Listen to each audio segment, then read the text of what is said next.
Welcome to Raising the Glass, the podcast. Now, this podcast is slightly different. We are recording live at the Ministry of Sound, where we're hosting Raising the Glass, the Mixer, our inaugural trade show and exhibition working with women founders, underrepresented founders, and just people doing things a little bit differently when it comes to innovation in the drinks world.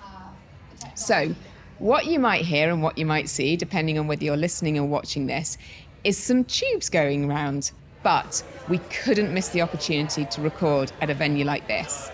And also, I'm delighted to tell you that we couldn't miss the opportunity to be joined by an amazing special guest today.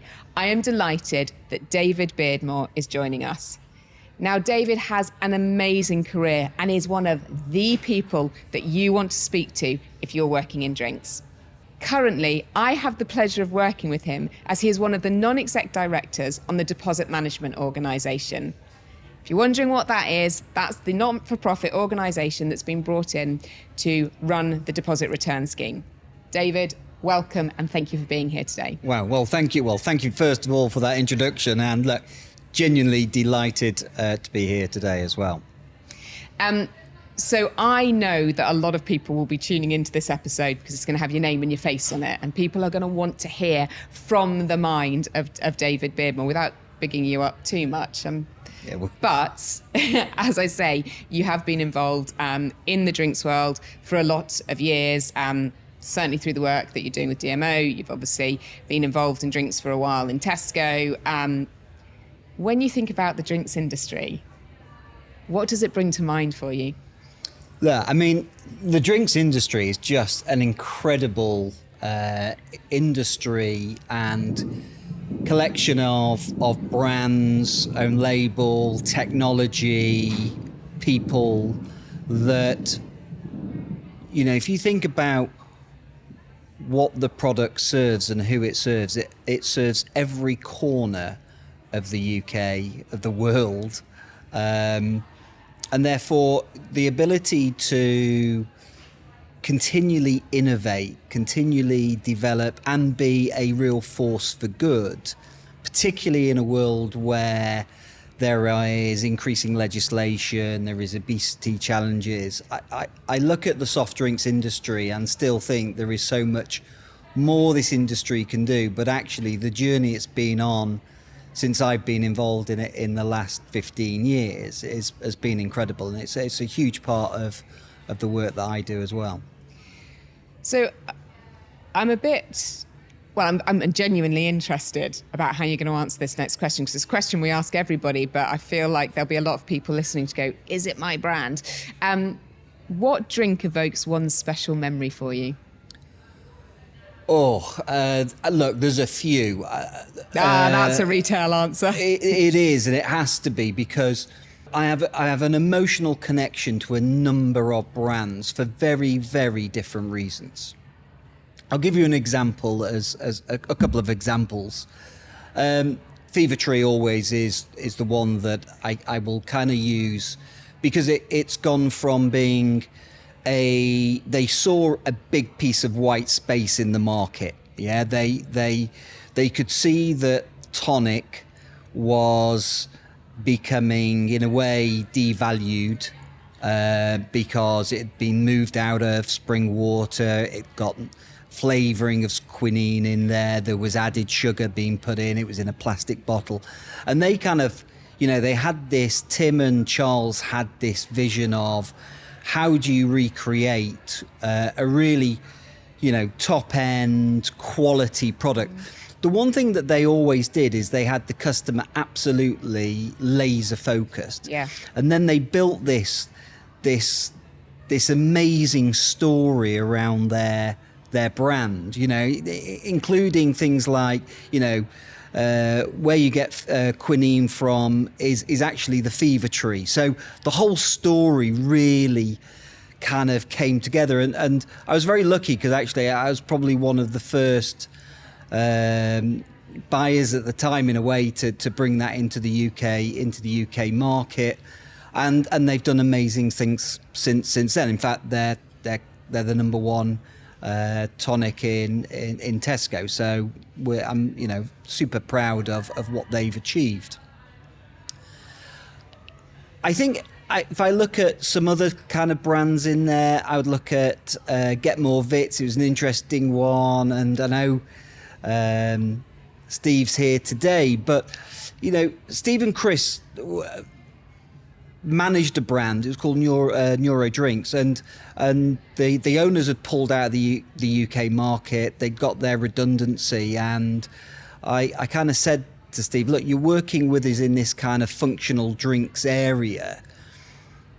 What would it take for you to build your own brand if we supported you? And that was probably 14 years ago, and it's great to see that brand is in other retailers. They've got real momentum. So there's a bit of kind of being proud of what you can create. And then my last example is, because it's a really good example for people coming into this industry, would be Jimmy's Iced Coffee. Yeah. Jim and Suze, I know, and they're great, and they are great friends. I mean, he was just so disruptive. He was disruptive to me when I was on a panel. Right. Yeah, I mean, but he did it in a way that just showed his ability to communicate with the audience, and he really took social media forward from a drinks brand and created this community around his brand. He had no experience in this industry. Absolutely not one bit of experience, and neither did Suze. I mean, Suze was a policewoman in the police force, and they built this brand, and they kind of showed the industry that you can do brilliant and wonderful things. You can create great communities, and this journey that people wanted to follow. And I got wrapped up in that as well. I wanted to be part of that journey. So, I hear sometimes that, buyers can be a bit kind of faceless sometimes, only wanting to talk to the big brands. But you also have a real emotional connection to some of these brands. And actually, that's where it makes it really exciting. And I was going to say, when you were talking through those, that's the hook that brings it all together. In all of those examples, there's that connection, that's something special. And often you'll hear suppliers or brand owners talk about that feeling when their product's on the shelf, and it's amazing. But you still feel that on this side of the table as well. You still feel excitement when something lands in a store that you've been part of. Yeah, and I have an enormous amount of pride when you see brands doing well. And it's not just, I mean, I know, most people that hear me speak will say, I'd like exclusivity, and I'd like to keep it for, in Tesco. And it's like, but when you see those brands go into the wider market and you see them start being sold internationally, and you've had a big part to play in that, then, this can be an incredibly fulfilling role as a retailer in terms of being part of that journey. I think that's where incubator schemes play a real role of, perhaps having that exclusivity for a period of time. But you're right, to be able to create something that then stands on its own feet in other retailers, and then the whole pie grows and everybody grows with it. Yeah, and I think there's always a bit of a watch out as well. There's a watch out which is, a big retailer, if you're not careful, sometimes it can come across as it's the holy grail. Yeah. And it's done. I've got the listing, it's done, I'm on to the next big listing. And that's possibly the opposite end of that high street, which is actually, the listing is the start of the process, not the end of the process, yeah? And it's really important that owners of brands really own their space, because your journey's only just started when you've got that listing. And that would be one of the bits of advice I would always have, which is it only starts from the listing. Yeah, it doesn't stop there. Yeah, you have to take care of it. You have to take care of the relationship. Yeah, and you got to launch and love that brand. Yeah. Yeah, and it's an interesting one, because you'll know this as well, but when you talk to entrepreneurs, the ones that I always find are super interesting are The ones that are still prepared to change the customer proposition or the product proposition, they have this ability to kind of go, yes, it's not a finished product, and it's really difficult. I suspect it is incredibly difficult to do that when it's your baby, yeah. and you've kind of nurtured it, you've got it to kind of preschool, yeah, and now you want to give, the kind of send it off, and the ones that really can kind of adapt that offering, I think for us, are the ones that really succeed. They can just tweak the proposition, they can change a little bit of the pack maybe, or build something in for a particular retailer. In that environment, I think, I see a real benefit in those types of entrepreneurs. I think you're right. I absolutely get why people bring out this amazing product and somebody with the best intentions goes, but if you could just do this. And you can see it. You've got almost two types. You've got one person that goes, not my baby, no, versus that, okay, let me explore it. What I would say, my biggest bit of advice is if you have got a retailer who is giving you that feedback, it's because they want you to succeed. They want to co-create, they want it to be the best it can be. That's a huge buying signal, and I would lean into it. My other bit of advice, actually, and it'd be interesting to get your views on it. I see entrepreneurs, I see founders coming in and putting that last slide in that says, and I want 100% distribution. And I am a huge fan, as anybody who's spent any time with me, of really highlighting that for me, distribution is a vanity metric. It's something that's been established from big soft drinks brands who have taken years and decades to get to where they are. And then that's our KPI and our measurement of success. Whereas if you start off with where your shoppers are and grow and evolve, then you're not having conversations about a product that's performing below a rate of sale. You're talking about building on the success of it. You must have that a lot as get the Tesco listing in your career. Yeah, and I agree. And I think the world is going to change. I'll talk about where I think it's going to go.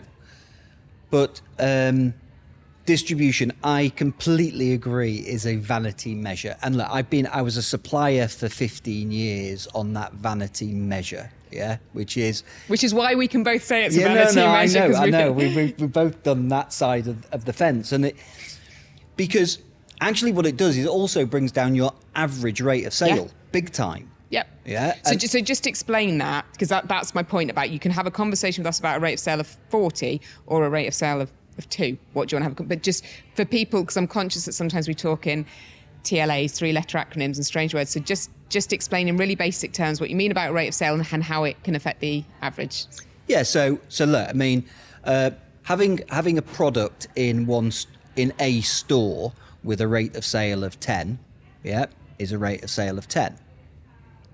But actually, if you've got another store where actually it's just not the right type of store because demographically it doesn't fit with your brand, your brand's let's say a premium brand versus a price sensitive store, and therefore you don't get any sales in that. Actually your average rate of sale is 5. Yeah, so it's a number of products that people are picking up a week in that store. You've just halved it in terms of what you're talking about. Completely. And therefore when you're talking to your buying team about I'd like to extend the distribution, and they're looking at actually a rate of sale of 5 and not really what it is at 10, that becomes a real hindrance, because actually you may not even be over the hurdle rate. Mm-hmm. Yeah, the minimum rate of sale for that subcategory. Yeah. So being in the right stores, understanding who your customers are, is absolutely the right thing to do. So yes, this whole thing about I want to be in 3,000 stores, I want to be in... And I'm just going to give you an example, because Tenzing for us was quite an interesting model. They focused on London.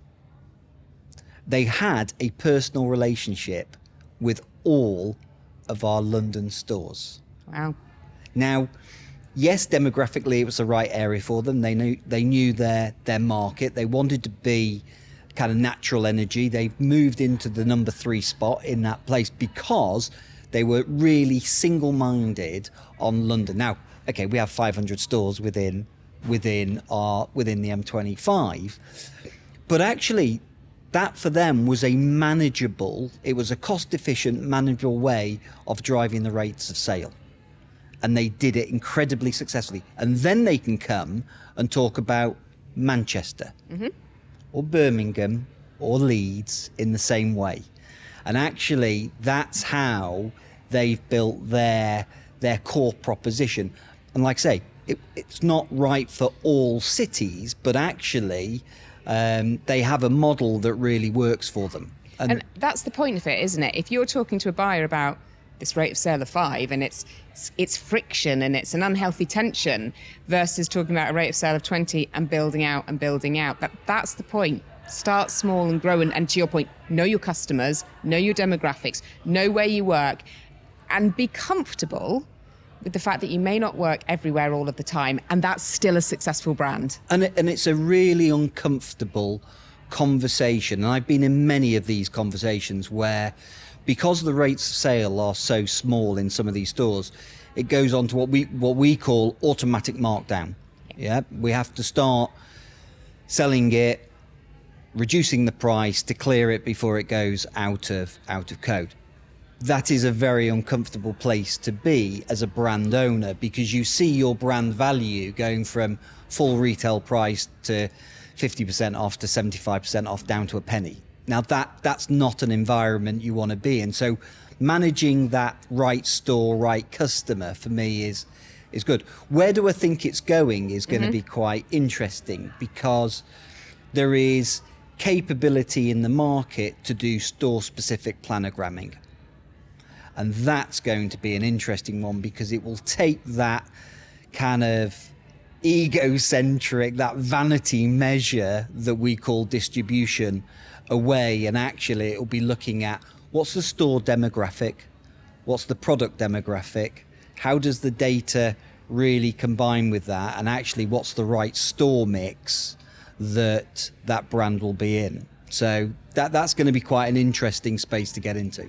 And I think it will be for challenger brands as well, because it also takes that distribution metric away from the big brands as well, where actually suddenly if everybody's looking through that data set, there will be areas where actually you might be pushing for more distribution, and it's rooted in data. Yeah, and I think, it will look at store-specific sales. Yeah. It won't look at the average.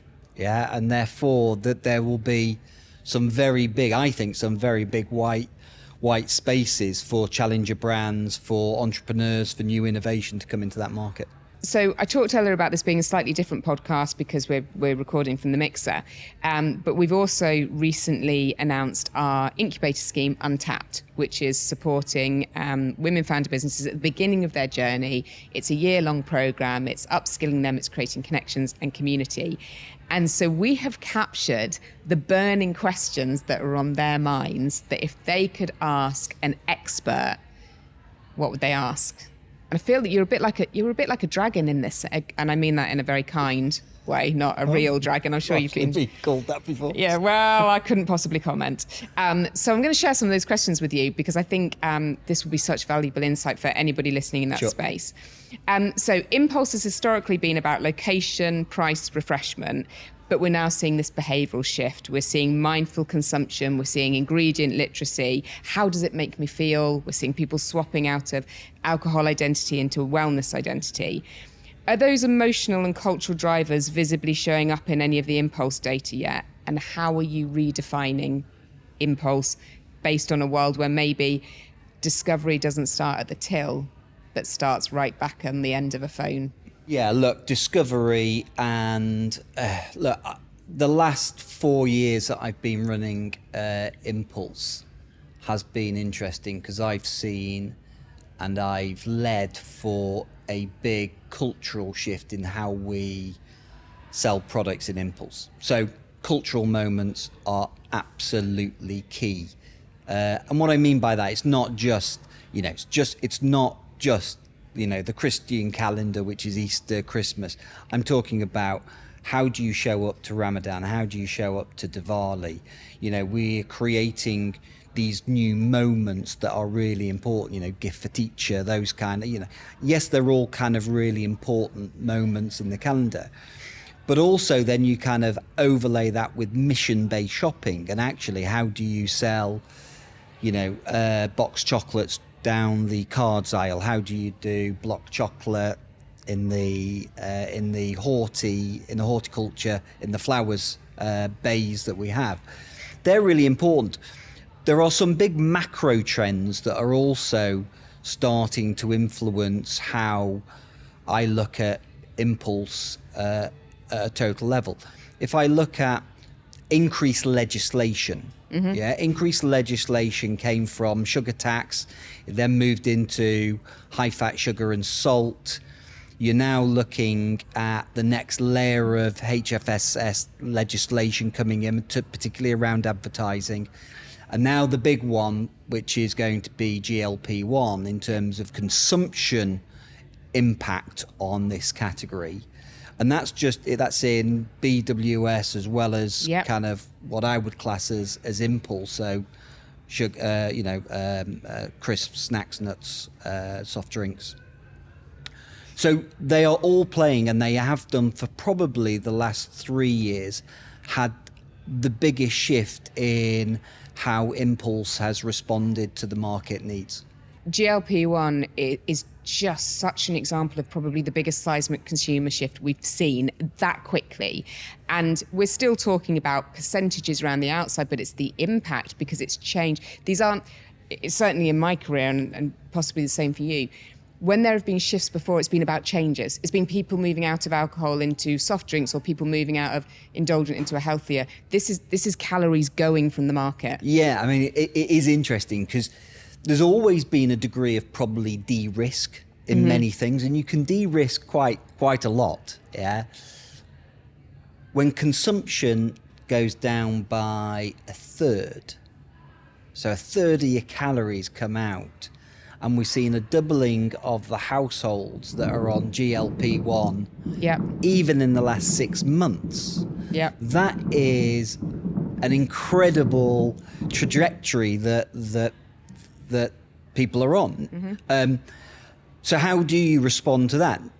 I would always say there are big white spaces that can appear. You know, how do you do supportive products in a GLP-1 environment? You know, we're a pretty universal type of category. You know, you still need to hydrate. You still need to have products that for an emotional need state. Yeah. It's just, which way will they go? Will they go smaller pack, high quality? Or actually, is there an opportunity if people come out of alcohol into no and low? Then is there a space for soft drinks to take some of that liquid in a way? So yeah, I mean, look, we're still kind of looking at what's happening in the States, but there's some. I would always look at it with opportunity rather than this is a massive threat. It's a big challenge as we see it at the moment. There are probably quite a few categories where it's potentially more of a threat when you think about that calorie restriction. But I do think things that people are told, hydrate, protein, fibre, helps with the more effectiveness of the products. But drinks as well poised if you can get that right. We're kind of verging into one of the second questions that was asked, which was about if you could redesign the impulse fixture from scratch to reflect how people choose now, what would you do differently? And linked to that, are there any white spaces? So if I turn that around on its head, we've talked a little bit about those white spaces that are coming through. What would you do differently? Maybe because of those white spaces, or just because perhaps we don't change fixtures as often as we just see changes in consumer behaviour. If I had my time again and I could relay a store, I would really understand what is the occasion-based opportunities and what's the mission-based opportunities across impulse. Now, a lot of the categories are bought independently. They're not necessarily always bought together. But actually, if you think about time of day, So you look at breakfast occasion, you look at meal deal and how that is set up. But you look at, okay, with food in terms of evening meal, but then you look at those emotional points you talk about, or I talk quite a lot about those opportunities, which is every day is a celebration for a proportion of the population. So how do you build all of those need states? We're quite linear in the way in which we come to market. You know, I still sell, you know, the vast majority of my products on the same fixtures that we'd sell a baked bean can on. Yeah. So how do you create slightly more engaging, but being true to the brand that the retailer is? Yeah, because that's important, that you don't have this mass proliferation of 1,000 different, that was just going to confuse customers. But how do you do it in a way that you really help customers on their journey and on their mission for the different occasions that they need? And that's how I would have reset up the category. So if you walk through that from the category and the white space, and if you move, I suppose, a little bit more into activation, from an impulse strategy point of view, how much is driven internally in organisations versus how much is shaped by challenger brands? I think the question behind the question is, when disruptive brands come with unconventional ideas, what space is there? Do you really co-create, or does impulse almost need to operate within a system-led consistency metric?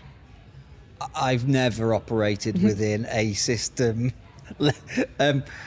That's not something you're famous for, is it? It's not that. It's just that, you know, look, impulse is exactly that. You know, I mean, I would always fight for space for the impulse category. I think there's a few things. I think true disruptors are great because you can see them and you can see what they stand for, and you can see how they can build real value. I kind of mentioned Jimmy's. You know, if you think that journey has been very, very quick in the marketplace, and actually it's getting quicker. Yeah, this pickup is almost kind of halving. You know, it used to take kind of 15 years. Now it takes kind of less than 5. Yeah, to get to a really scalable brand that has lots of interest from, you know, a lot of the big corporates. So. True kind of disruptor is interesting. There's always space for true disruptors. I think if you really know your customer and you know the moments in which they want to buy, and you can demonstrate that, then that's the area where I'm always interested. I'm always trying to push my teams to kind of look at, you know, those particular moments, because try and own something that is different. Yeah. When everybody's playing with the same data and the same space. One of the questions we had was around... Just on that point, sorry. Yeah. And the only reason is not everything shows up in the data. Data is only... I mean, it's still historical data that we're looking at. Yeah. And so whilst I do agree people are still looking at the same old data, they are looking at the same old data. Yeah. And therefore... How do you genuinely create new innovation that's not there in the marketplace that actually is a great opportunity? We've seen a few things in the last 12 months. Dubai chocolate. Yes. Yeah, was one. So there are now there's a really good mechanism through social media that now everyone's starting to watch, going, I've got my finger on the pulse in terms of what's coming through on social. So there's actually a bigger avenue, I would say, now for some of the challenger brands and incubator brands and kind of entrepreneurs to really focus there, get their social gathering first, and then kind of come to retailers. I think you're right. I think that virality trend, and it's a double-edged sword, isn't it? Because it can go so quickly, and then it can come down really quickly. And what people are looking for is go and then go again. And some brands, some categories will be able to do that. But it ties into one of the questions we had, which is around for small purpose-led brands who don't have a lot of spend, who don't have a lot of budget, what low-cost levers might actually work. So how do you go from that first pickup to the second, to the loyalty, and I guess what storytelling, what micro tactics, or what social elements can people bring in to help deliver a feeling that lasts and therefore that loyalty that we're all looking for?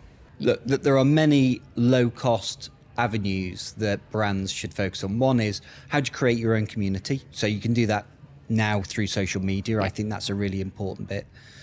The other one is, as I said, once you've got that listing, whether it's through local buyers or on a regional basis, really build that network with the people who understand the stores.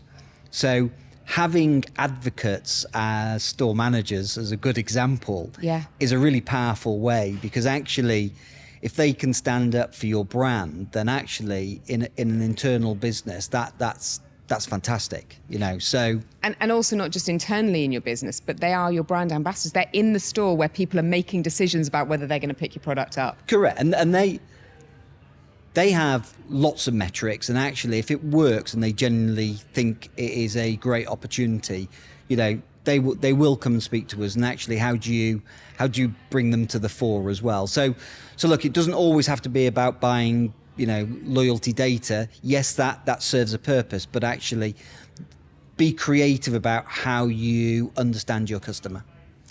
Final question from the untapped cohort.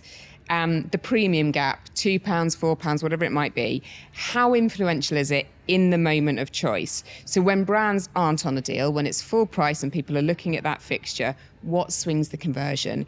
Is it the price point? Is it the pack, the aesthetics, the claims, the design, particularly given all the different generations that this industry talks to? Wow, I mean, that's a big one to end on. That is a huge one, because I think being the right price is really important, and understanding your customers. I mean, look, it is all about understanding your customers. It's less about, if you have a premium product, then look, it's about the premiumization of that product. So it's less about whether it's £1, £2, £4. There are some odd mechanics that exist in the market, which is meal deals are always quite a strange one, which you kind of go, well, the cheapest product should always sell the most. And you kind of go, that's not necessarily how that... Or like a bargain. Exactly. And therefore, there's always a bit of gaming going on there. But look, I think there's a piece which is avoid insult pricing, which is very high base price and selling everything on deal. You've got to get the right mix between having the right level of promotional activity that drives penetration of your brand, but actually you've got a price point that continues to convert customers into your brand. And actually it's a really important part that should be the piece that drives the loyalty. Yeah. It shouldn't just be promotions. It's a dangerous game if you're relying on promotional volume to run your brand equity. And also buyers will look at that. They will be looking at your performance off promotion because they want to create space on the shelves. Every product has to pay its rent to be on that shelf 52 weeks of the year. Yeah. Thank you for your hints, your tips and your openness. As I say, we work together in the DMO and it's been an absolute privilege to work with you. So please be kind as I ask you this next question. As we ask all of our guests, David, what one question would you like to ask me? I think there's one question that I would ask you, which is around what would you like to see as an industry in terms of advocacy, in terms of how do we represent better diversity, inclusion in terms of this particular industry? What do you think are the big 2 or 3 things that big business has to do to make a real difference? It's interesting because you've asked the question about big business, and it is big business that I think that have to stand up and be counted right now.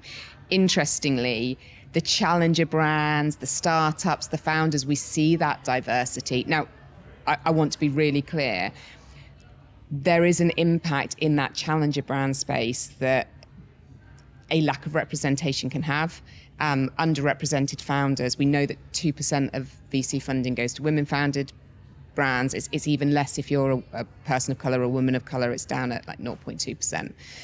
But the big brands have some very powerful voices. And I think it has to be about authenticity and not performative. We've had a few years now of businesses changing and some dialing back and some maybe quietening. I think we have to give space to people doing what matters most. And I think we need to just go on a journey of myth busting. We hear comments about the talent isn't in the industry. The talent is in the industry. The talent has been in the industry for a while. We might not be looking for it in the right places. And if we really believe the talent isn't in the industry, why not? What have we done to keep that talent in and retain that talent? And we've had this challenge, we have. Yeah, because we've talked about this, which is things like search criterias have got to be better. Yes. Yeah, and because you cannot show up that your shortlist is 75%, white middle class males. Yeah. Yeah. And if that's what you're getting through over here, at the start, your funnel isn't right. Correct. Or there's a huge unconscious bias. And interestingly, there are some things that we can do. There's language we use in job adverts. Sometimes it can be very gender biased, or it can be words that might not resonate. We also know statistically that men are more likely to apply for a role if they can do 60% of the role, whereas women statistically want to apply if they can do 100% of it. Now, I'm here for going into a role and not being able to do everything, because that's your development, right? That's your growth. Yeah. So we've started using different language on our job adverts, for example. We've started using language about, here are what we're looking for you to be able to demonstrate, but we're not expecting you to be able to demonstrate all of it. Come and work with us. We want to help you grow. How do we get a younger generation in? How do we help them understand how amazing this industry is and how much it can continue to change to benefit people? How do we keep people in at every life stage? Because this is an industry that touches so many people, and it's such a privilege to work in it. But I still am saddened by we don't have that diversity that you would perhaps think when you look at the products and the consumptions. I genuinely hope there's a day when we're not having these conversations. I hope there's a day when raising the glass doesn't have to exist. Yeah. But until then, we just need the advocacy and the allyship. And for that, I'm super grateful and super privileged to be able to spend time with people like you, because you have been, since we've started working together from day one of the biggest advocates and allies of me in that space, and that matters. So thank you. No, it's been a privilege. Thank you. So we'll wrap up with our last question. David, who would you raise a glass to because of the impact they've had on you? Oh, that's a really interesting. Look, I mean, I've had a number of sponsors in my career. I think for me, Kari Daniels was always my biggest advocate. She was the one that really said, go and try something new, go and run the Tesco brand in Thailand. And not only that opportunity, but that faith that she had in me, but also that life experience that I was incredibly proud to have for my family, more in terms of it just changed our outlook on life. So for me, I would raise a glass to Kari. David, thank you very much. What an amazing guest. Literally, people would have been wanting that information out of his brain and into your ear and your brainwaves for ages. If you want to reach out to him, you'll be able to find him on LinkedIn. But that's us all wrapped up. What an amazing venue. What an amazing podcast. Hopefully you've heard the hustle and the bustle of the mixer in the background. And that's what this is all about, continuing to create connections. So for now, that's us all wrapped up. Make sure you follow the journey of raising the glass, and don't forget to check out our untapped cohort, because when the barriers come down, the innovation goes up.